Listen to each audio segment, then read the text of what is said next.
চার ভাই একসাথে একই একই কারণে মৃত্যুবরণ করে, যার দরুন আমাদের মানে শুধু লালানগর ইউনিয়ন নয়, ইউনিয়নের পাশাপাশি আমাদের উপজেলায় কিন্তু একটা শোকের ছায়া বিরাজ করছে। সেটা দীর্ঘদিন যে মারা যাওয়ার পর থেকে আমাদের মাননীয় এমপি মহোদয় কিন্তু তখন প্রথমেই এসেছিলেন এখানে। আসার পর এবং আমরা এখানে আমরাও আসি উপজেলা প্রশাসনের পক্ষ থেকে।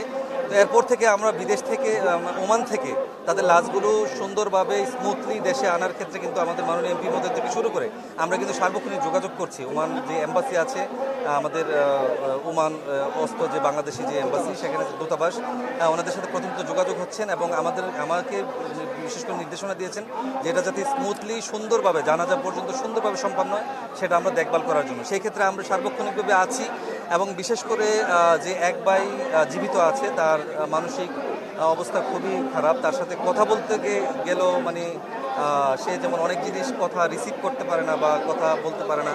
তো এই ক্ষেত্রে আমাদের একটা চিন্তাভাবনা আছে তার মানসিকভাবে স্টেবিলিটি আনার জন্য।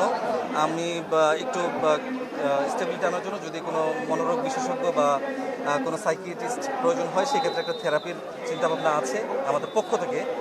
তারপর হচ্ছে তার যে পরিবারের পাশে থাকার ক্ষেত্রে তার কর্মসংস্থানের বিষয়ে যদি আমাদের যত সম্ভব যতটুকু করার সেটা আমরা সর্বোচ্চ চেষ্টা করব।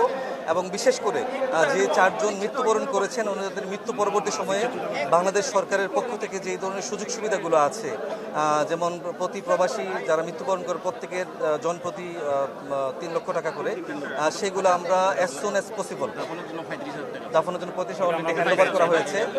আর আর আর যে টাকাগুলো আছে সেগুলো পরবর্তী 3 লক্ষ টাকা, সেগুলো আমরা স্বপ্রণোদিত হয়ে ওনাদের সাথে যোগাযোগ করে যত ডকুমেন্টস যত রিকোয়ারমেন্টস যেগুলো আছে সেগুলো আমরা প্রসেস করে সর্বোচ্চ দ্রুত সময় আমরা তাদের হাতে পৌঁছে দেওয়ার চেষ্টা করি।